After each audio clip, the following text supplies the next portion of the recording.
And JSA Podcast, the newsroom for telecom and data center professionals. I'm Dean Perrine, and on behalf of JSA, thank you for tuning in to our JSA Virtual Roundtable, Infrastructure and Sustainability Predictions for 2023. What you need to know. An important discussion today, but first, a little housekeeping before we begin. Our first 100 registrants for today's roundtable have now received lunch delivered right to your door or a gift card. So please enjoy that lunch or that gift card. If you weren't one of our first registrants, hopefully next time, be sure to get in on the front of that stuff. Make sure you register early for our monthly roundtables at jsa.net to get that free lunch as well. We want to hear from you and make this roundtable experience as interactive as humanly possible. So please add any questions you might have, into the chat, and our panelists will get those. And assuming that we have time at the end of our discussion. Be sure to stick around once the roundtable is over today so you can join the virtual networking tables immediately following this discussion for a unique opportunity to talk face-to-face with our event attendees and speakers. You simply join a table in the lounge area and let the networking begin. Okay, without further ado, let's go ahead and get started. It is my pleasure to hand things over to our moderator and the ever-present and incomparable Mr. Rob Powell. Rob is the founder and chief editor of Telecom Ramblings. Rob, it's all yours. Well, thank you. Thank you to my good friends at JSA for inviting me to moderate this online panel. Today's topic is infrastructure and sustainability predictions for 2023, what you need to know. And we have 5 industry leaders here to give us their thoughts. Let's introduce them quickly here right now. You can raise your hand as I introduce you. Luke Kipfer, Vice President of Data Center Development and Construction at AREP and Powerhouse. We have Angie Cronenberg, Chief Advocate and General Counsel at Encompass. Encompass is the Internet and Competitive Networks Association based in Washington, D.C. We have Scott Hanna, Chief Revenue Officer at Cumulus Data Centers. We have Danielle Rossi, Global Director, Mission Critical Cooling at Train Commercial. And we have Rebecca Gilstrap, Strategy Director at Legrand North America with their Data, Power, and Control Division. Thank you, everybody. And let's just dive right in here. And the first question for the panel will be, in what forms has sustainability manifested in the infrastructure world over the last several years? We're starting with the context of where we've been. Where have we seen the most advancement? Let's go with Luke first. Luke? Absolutely. Thanks, Rob. So, at Powerhouse, we're a data center developer, not operating data centers, but designing and building them. So really focusing on the construction of data centers. One way that, sustainability has really seen advancement is really making the projects more efficient. Being able to use technology, technologies like BIM, being able to build the building virtually, to be able to walk through it virtually. It reduces a lot of waste on construction sites. We're able to build faster. We're able to build in a more sustainable way. Different technologies, even, using drones to be able to map out a site and do a cut fill analysis to really make the sites as efficient as possible. So there's been some great technological advancements that are really being implemented nowadays that help us to build faster and build with less resources and thus in a more sustainable manner. Angie, what have you been seeing? We're seeing massive investments right now, both by the public and the private sectors in broadband networks. And by that, I mean all of the network, what the ISPs are building, a lot more fiber going into the ground. Fiber is just, it's more sustainable in terms of actually operating the fiber by the providers. In addition to that, it's more sustainable when they manufacture fiber, and it's cheaper to operate. But in addition to that, we've seen with the data centers, right, lots of new opportunities to not only lower the operating costs related to the energy efficiencies, but new technology like liquid cooling that's really making a difference too in terms of environmental friendly ways to operate those data centers. And then one last thing I would just mention too, we see a lot more wholesale opportunities that are happening. So this basically means when you have large infrastructure, whether it's a data center or you have a fiber network, where you have others who are sharing in that actually makes the operation of the networks more sustainable, where you don't have multiple people like overbuilding each other the same things, because there's wholesale access to the networks, there's wholesale access to the data centers. That hyperscale kind of data computing power really makes a difference in terms of business operational costs. Moving it from your local business to a hyperscale data center really can make a difference for the environment as well. Great. Scott, what are you guys seeing at Cumulus? Yeah, just by way of background, Cumulus is building a data center campus directly connected to a nuclear power plant in Northeast Pennsylvania. So, but I think to answer the question, in the last several years, I think everyone now has a stated carbon goal with regards to energy. I think there are companies that didn't have that even a couple of years ago. So it's super important for them. Now, how we measure that is we'll get further on in the discussion. But you're seeing advancement in the ESG role in companies. I think that's developed significantly over the last several years in terms of that prominence in an organization. And then the development in renewables has been significant, which obviously we're all targeting, and the water usage discussion is also has been prevalent in the last several years. All right, Danielle. Yeah, so I think from a broad perspective, the biggest over the last few years is the prioritization. So a lot of people, over the past 3 or 4 years have, to Scott's point, been making goals, and now they're starting to put actual numbers to the goals.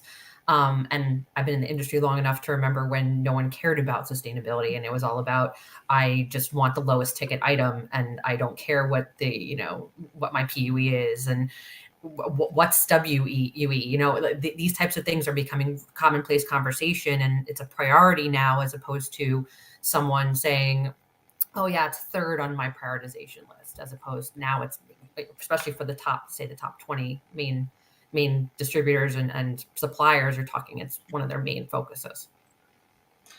Rebecca, what's the perspective from Legrand? Yeah, so I think we're in an interesting perspective because we have, such wonderful, intelligent PDUs that we have built a business off of. And when you look at the intelligence that's in the data center, we just see that continuing to grow. And so, Danielle touched on it, Scott touched on it, Angie touched on it. People are really starting to baseline what's going on in the data center. It's always happened from a PUE perspective of what's the energy efficiency from an operational perspective in the data center. But we've really made that shift now where it's saying, okay, I'm not doing this just because of operational efficiency. I'm doing this for those ESG reasons that Scott mentioned. And then, to tack on to what Angie was saying about, when you segment out that data center market and look at, who's focusing on this or how this is being implemented. I mean, we have this transition. We've seen it go into colo. We've seen it go into cloud. And there are studies that actually show that at scale, those providers are able to be more sustainable, to what, again, Angie said, than individuals trying to perform and host those services themselves. So there's some really good work out there, and we can share that. All right.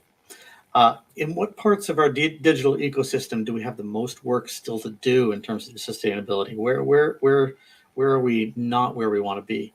Let's start with Luke. So, just go back to Scott made a great point about, organizations setting carbon goals.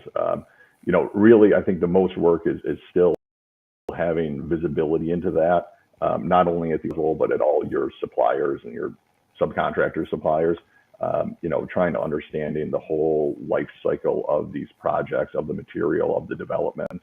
A lot of companies are starting to do very good jobs of setting goals for themselves. it's how those goals carry down to the subcontractors and our other partners in the industry. And really finding a good way to measure that and track that as we move forward. All right. Scott, how about you? Yeah, no, to Luke's point, I think energy is pretty defined now. I mean, we kind of know what carbon goes into energy. Wind, solar, nuclear, hydro are all great options. The reliability is the key to that. But I think you're seeing the energy industry decarbonizing their fleets, those types of things. But I think, to Luke's point, what's inside the data center? How's the data center constructed? How do we measure that? Because I think energy's kind of pretty, self-explanatory, but what else is all in the data center, and how do you measure all that? I think there's a lot of work to do, and I know there's a lot of great work being done. But how are we tracking it? How is that being brought about to the overall, ESG and carbon picture? Danielle, any thoughts? Yeah. So to both of your points, that there's a lot of voluntary disclosures happening, right? So globally, you've got CDP that they are putting out scores for who's getting their voluntary disclosures. I think it was something like 13,000 last year and 19,000 this year. It's a huge increase. The amount of people are doing that now. And that's fantastic. And we can start noticing what companies are actually doing with numbers. But to Luke's point, now we can start saying, if my company is going to do business with your company, what's your score? And what are you doing to help us help everything else? So we can actually hold each other accountable now. And I think that's a big part. Rebecca? Yeah, I mean, everybody, has mentioned the piece about energy, and energy consumption has been such a big, I would say, KPI that we've tracked, right? That PUE piece and the efficiency that is running through it. And, when I think about it, I see we have these large corporate goals that are made, right? And whether it's from an investor perspective or because of the consumers that some of these companies are servicing, right? The feel good aspects, the do good aspects, the CSR, the corporate social responsibility aspects of why they're making those higher arching commitments. I think that there's an opportunity for us as individuals, right? As thought leaders in the organization, as thought leaders within the data center industry, to make those personal commitments of how to integrate KPIs even into our daily work, or how we're personally managing our team so that we can contribute to those sustainability goals, right? So I feel like there's a bridge that has to happen between those corporate statements, right, that go out on press releases and, our big claims that are going to change, right? They're going to change and move the industry. But as individuals, we can marry up to that. Looking at things like lighting within the data center, looking at even ghost servers, right? There's really simple things that you have energy being wasted, or you have different aspects of sustainability, which people have touched on, which is transparency, right? Transparency of how things are made, transparency of what is actually in those products, and then how that trickles down into the compute, right? So people talked about carbon, but really figuring out what's the carbon footprint for that compute and consumption that we're all using. Great. That gives an idea of what we need to do. In the third question is, in 2023, what kinds of initiatives do you expect us to actually be working on? What do you expect people to be talking about and doing? Let's start with Danielle. So 2023, I think 23 and 24 are going to be a really big jump for the industry. There's a lot of things going on to move move the dial. And for me, it's three main things, right? It's we mentioned CDP, right? So people reporting, voluntary reporting disclosures. I think it's pressure. I think it's industry pressure, right? From competitors and people saying, hey, we're doing this, and you're saying the bar. Then there's legal requirements. So you've got the legal, Montreal protocols and the changes that are happening. So like the next GWP change for refrigerant is in January of 24. And then you've got the legal benefits. So legal requirements, legal benefits. So in the United States, you've got ITC, so the investment tax credit from the IRA, and other versions of that, where you're getting money back for using renewable energies, and those projects have to be completed by 2024 as well. So those are a big driver. And then new technologies. Angie mentioned before immersion cooling. That wasn't a huge thing until recently. I mean, my background's cooling, and in general, people have been talking about this for 15, 20 years. No one's really considered it until it's been necessary. And now we have these high power chips that we're using, and they only can be cooled with liquid. So you're having conversations about, okay, I can use liquid. It's decreased footprint. It's, less real estate I have to buy. You can have heat reuse, which they're already using in Europe really regularly, but we're just starting to hit the tip of the market here in the United States. There's a lot of things that are going to be able to come from these types of, more efficient types of technologies, but it's all coming to a head around the same time. So I think those are the big things that are going to be happening the next year too. Great. Angie, what are your thoughts on what we're going to see next year? She covered a lot on the data center side. So I'll cover a little bit on the network side in terms of how it is that customers, are using the data centers through their internet connections. In the US, we still have a number of residential and business customers that are on copper or coax fiber that are all, have copper in them, with massive investments now being made on the fiber side to try to get fiber to more end user locations.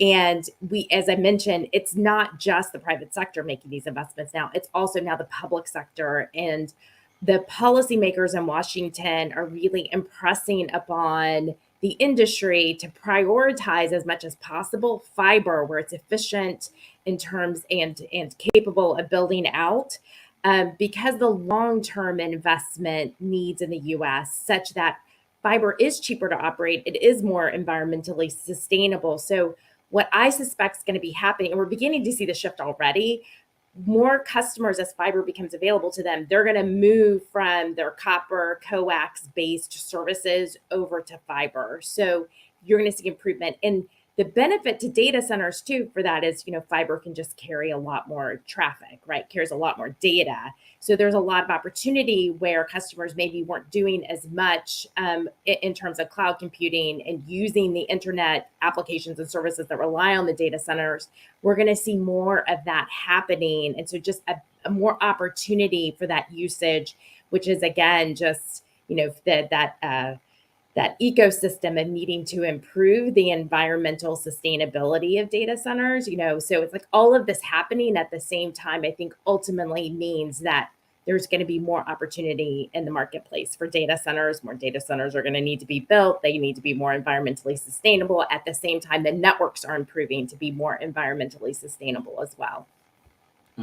Luke?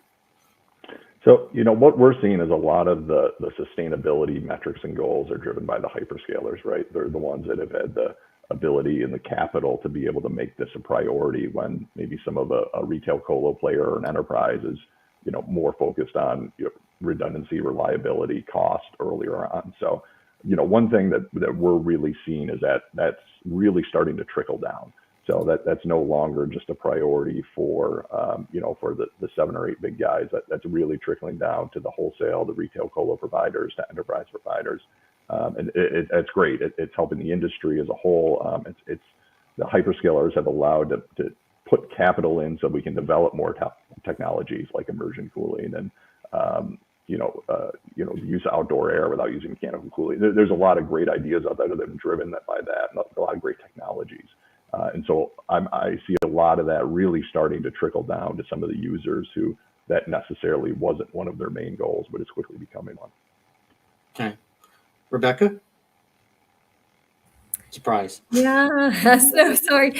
So Especially what Luke is saying about the hyperscalers and the opportunity, they're pushing the industry forward, and I think that that's a really great thing. And because of the commitments that they made them very strongly, boldly. They've put them out there. They're public, but what we're seeing as an effect where people are actually able to take advantage of them, right? So if you're using those cloud platforms, if you colos are even doing this, where people are, if you look at like the top reasons why someone is selecting a specific colocation site, you've gone from availability is a given. Like you are uptime and availability, that has to be happening, right? And then you're looking at, security. And now sustainability is finally making it into those top rankings of vendor selection, right? So for that compute, I want to be able to have sustainable compute.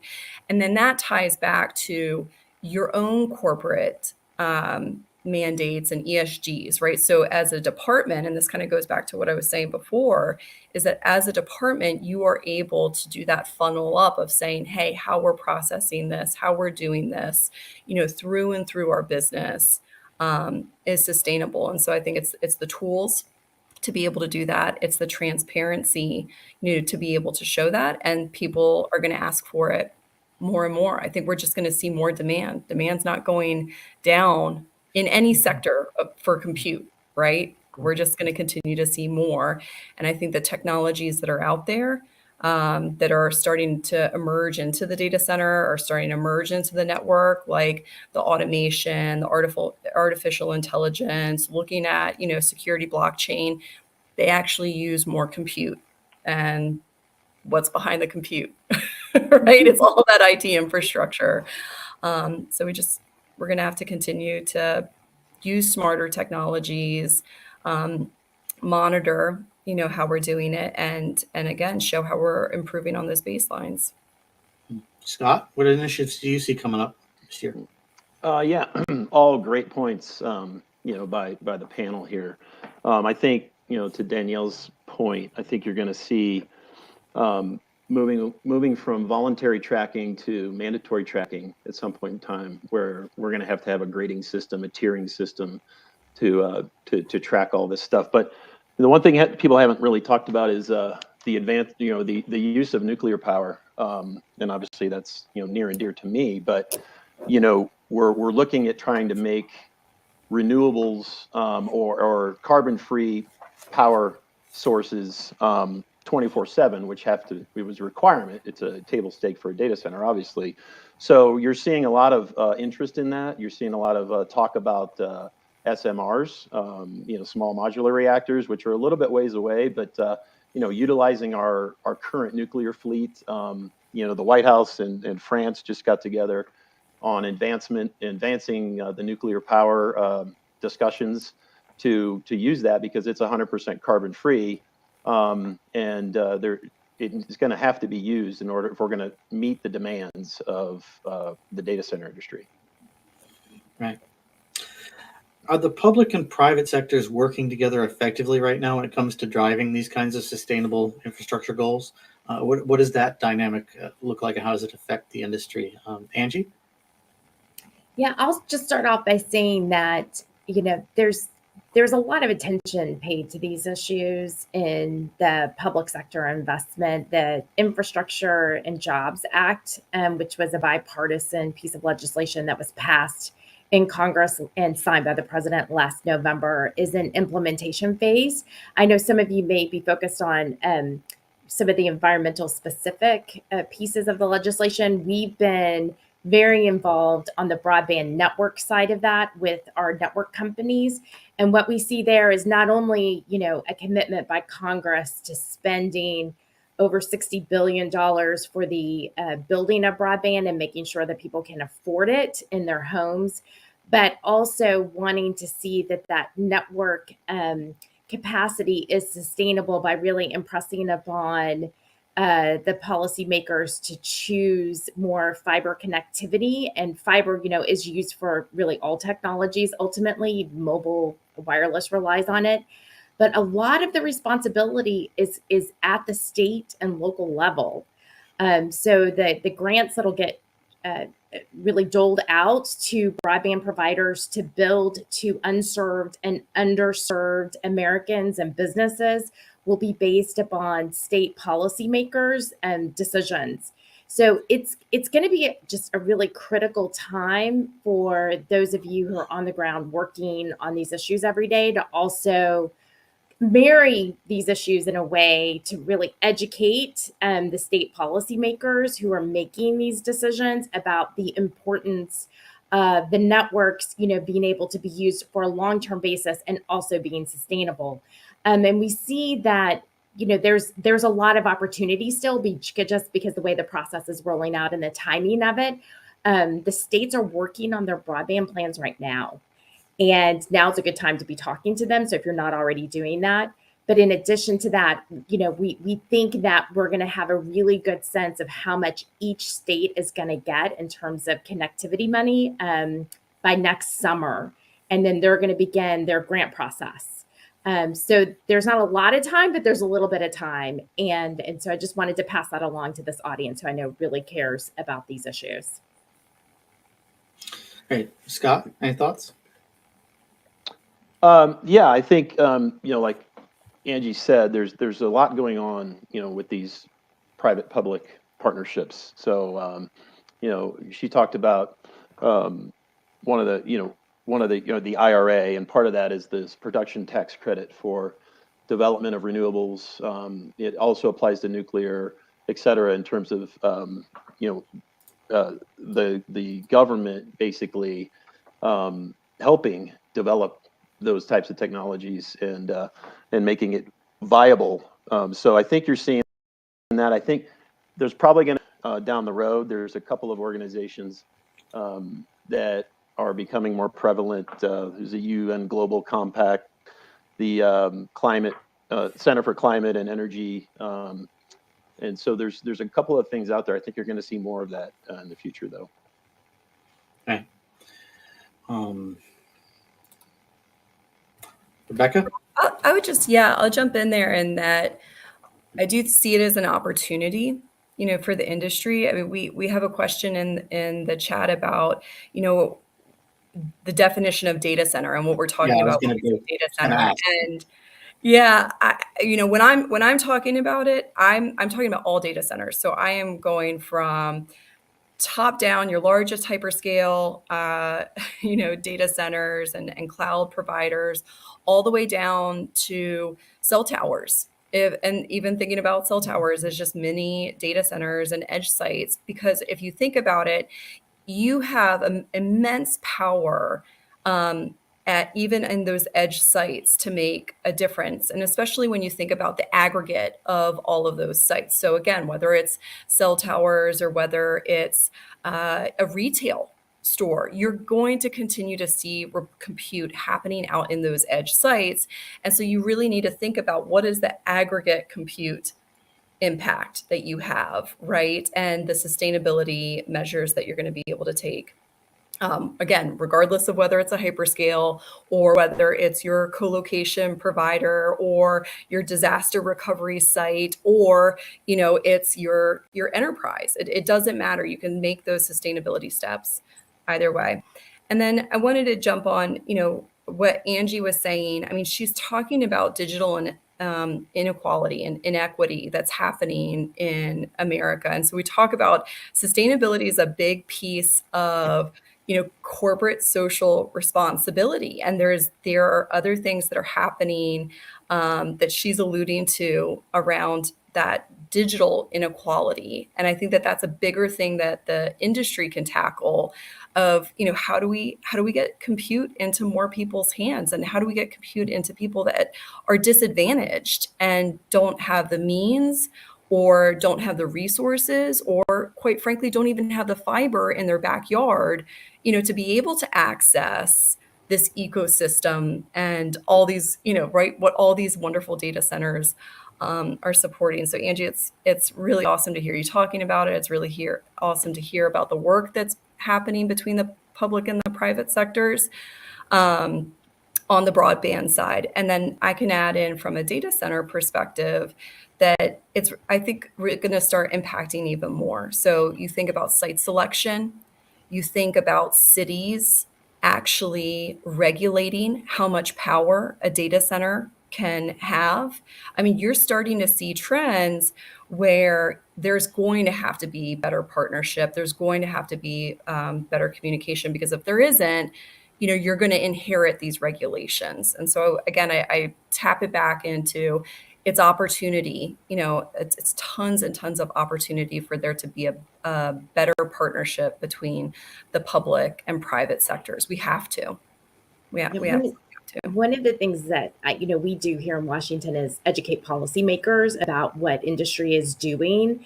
And so I couldn't emphasize more, Rebecca, the point that you're making, that the companies that you all are representing and in the audience, it is really, really key to be engaging with the policymakers really at all levels, federal, state, and local, so that they understand, what it is that you're already doing, and then how it is that this industry really can improve overall, right, the carbon footprint and improve the health of our globe, because it really does relieve, many of the issues, right, that we traditionally have had as a nation and as a globe, where we've had people with long commutes, we've had people not being able to connect with one another except doing so in person. Now the broadband connectivity really can meet a lot of needs, along with the data center compute power, right? So we are at this tipping point, I think, as a nation too, with all this investment that's happening, where we're going to see, great strides in many of these issues. So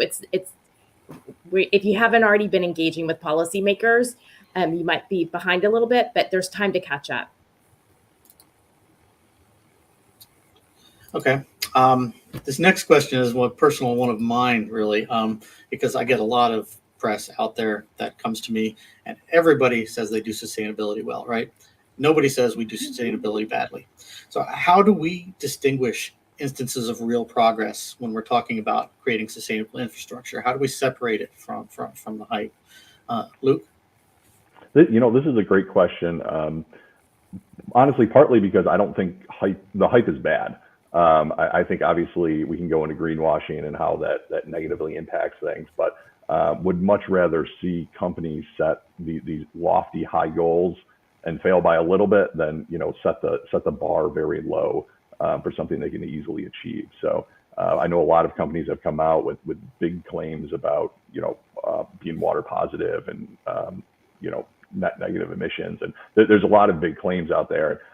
I don't think all of those are bad, because it does help raise awareness and it does help raise the bar for other players. So I'll let everyone else talk on the rest of the question, but ultimately I think the hype gets people talking, and some of those hype headlines, they get a lot of attention and they get a lot of exposure to the sustainability in the industry as well too. So I honestly, I'd hype it up all they want. So.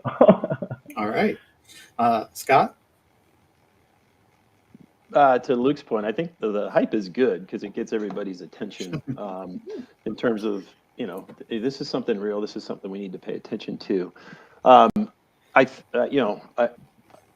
think it's kind of a tricky one, because we talk about RECs, renewable energy credits, and offsetting your carbon footprint. So, but it's challenging because it's definitely super important. We need to do that. We need further development of all this. But really, how are we tracking the actual, say, electrons that come into the servers, right? Is it just offset, or is it real? Is it something that's real? So again, it's tricky because, like I know our companies, and we're developing like 2.7 gigawatts of wind and solar across our fleet, but it is tricky. Like, are we just going to offset the carbon to develop more renewables, or are we really going to try to figure out, the actual power that's serving the data centers? So, and again, I don't want to call that hype at all. It's not. It's super, super important. But at some point we're going to have to get down to, and that goes back to what we're all talking about too in terms of tracking and reporting.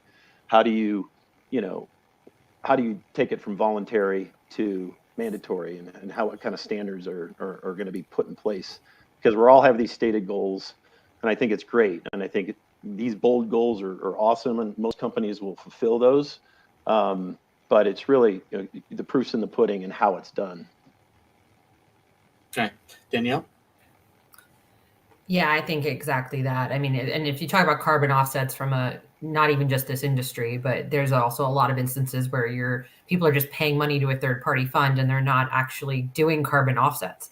If they're just saying they are.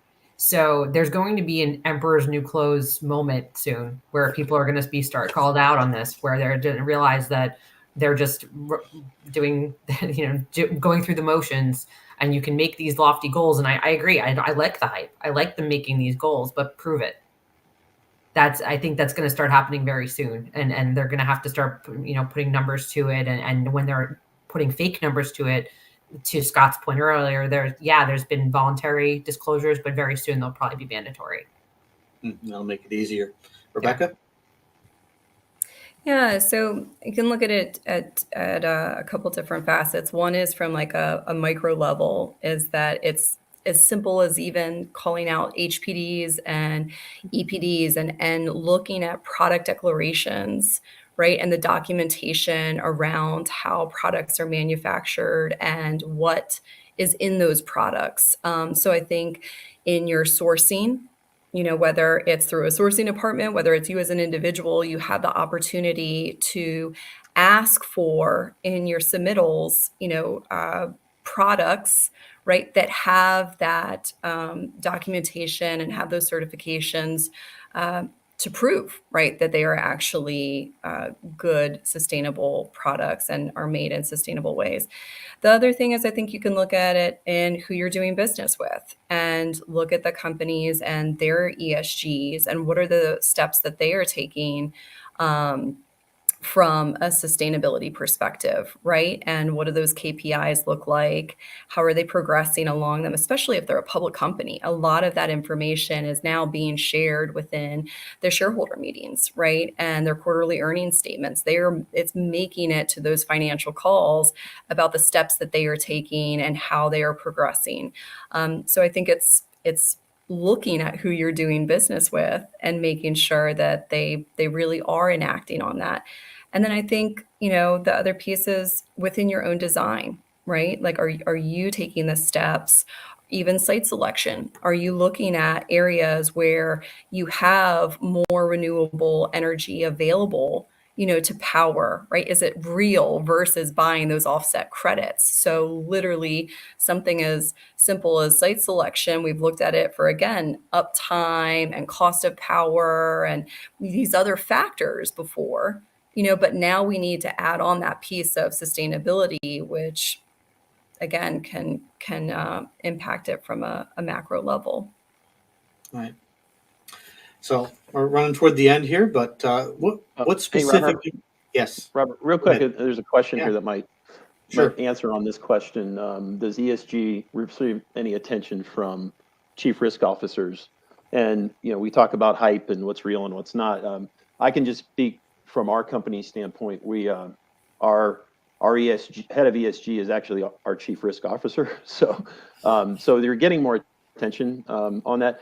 I can't speak to other organizations, but I thought I saw that in there, and it might, I think as risk gets involved with ESG, you're gonna change the hype from reality, because that's that kind of gets down to the level of importance in a company. Right.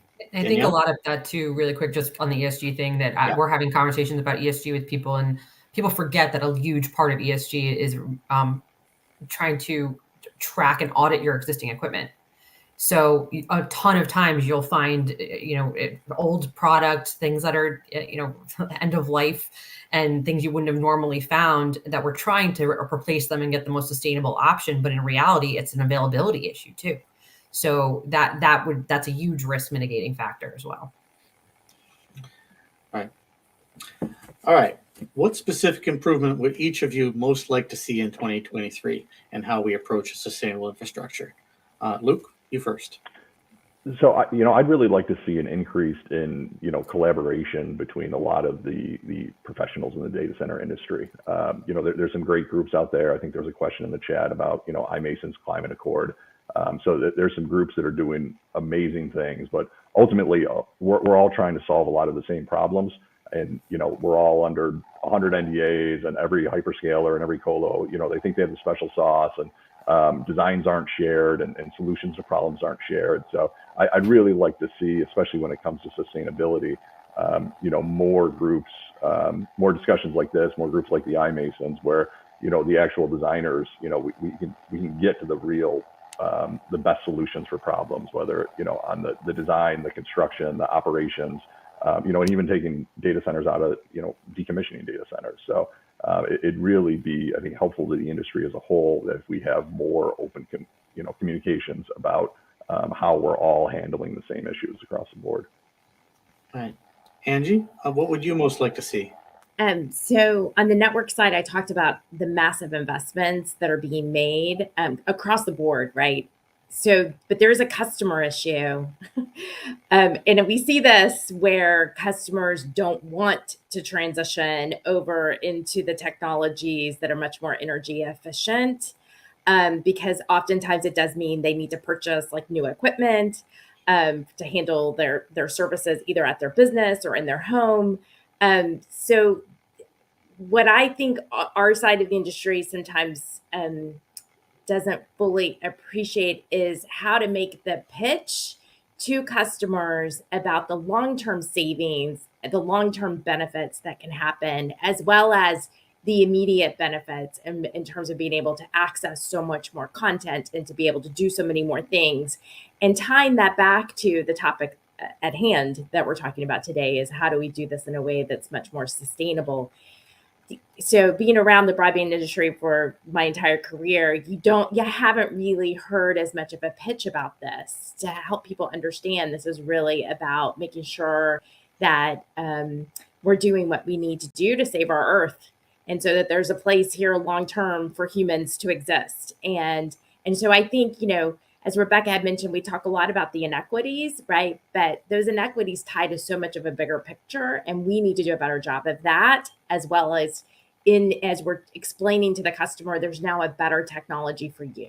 You need to move off of DSL, which is based on copper, and move over to fiber, right? We've now built this fiber. We've made a big investment to you. So we've got to do a better job of like telling the whole story, and this is a part of the story. And that's on us. It really is. Rebecca, what would you most like to see? If I had to boil it down to one thing, I think it's the water usage effectiveness. I think it's going to be a big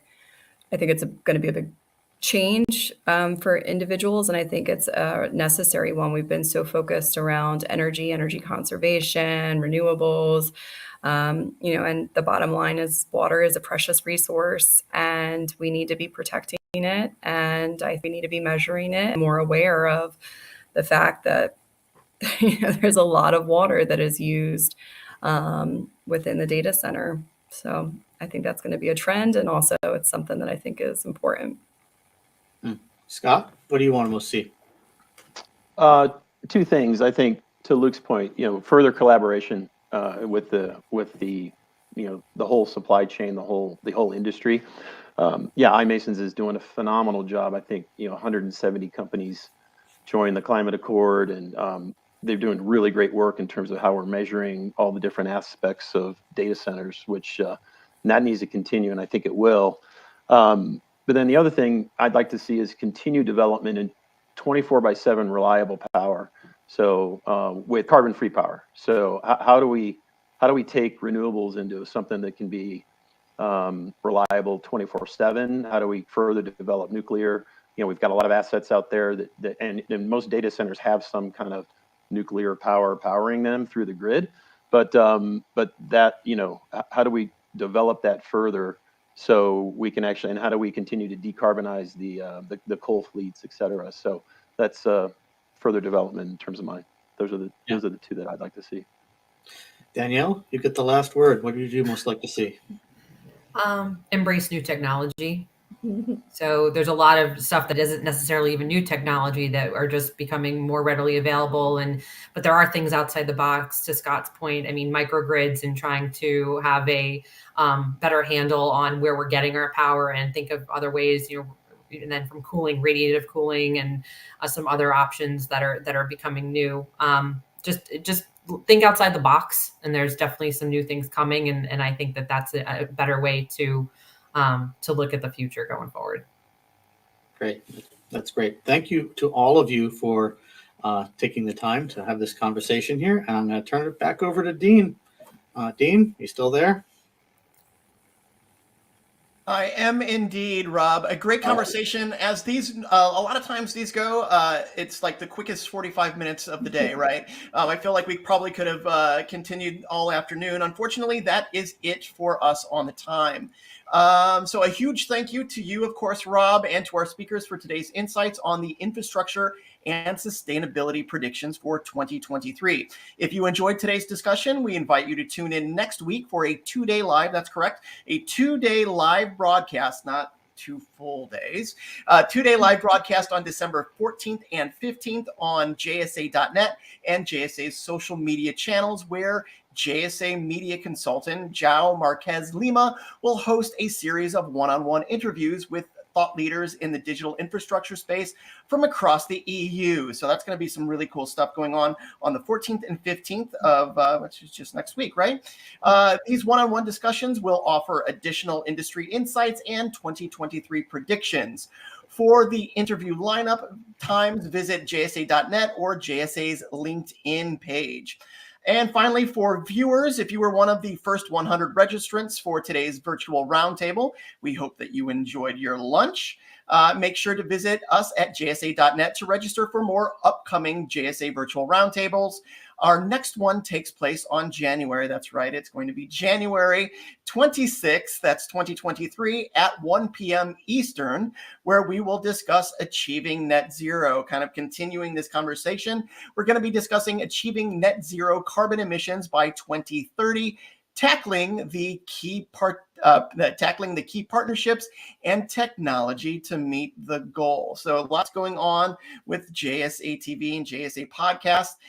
But I think that's a wrap. So we look forward to getting the playback out to you of today's roundtable very, very shortly. And you can see that on JSA TV and JSA podcast on YouTube, iTunes, iHeart, Spotify, and other streaming mediums. In the meantime, see you back in the networking lounge. That's right. We've got a couple of minutes here. Please join us in the networking lounge right after this ends. And I think that's it. Happy holidays and happy networking.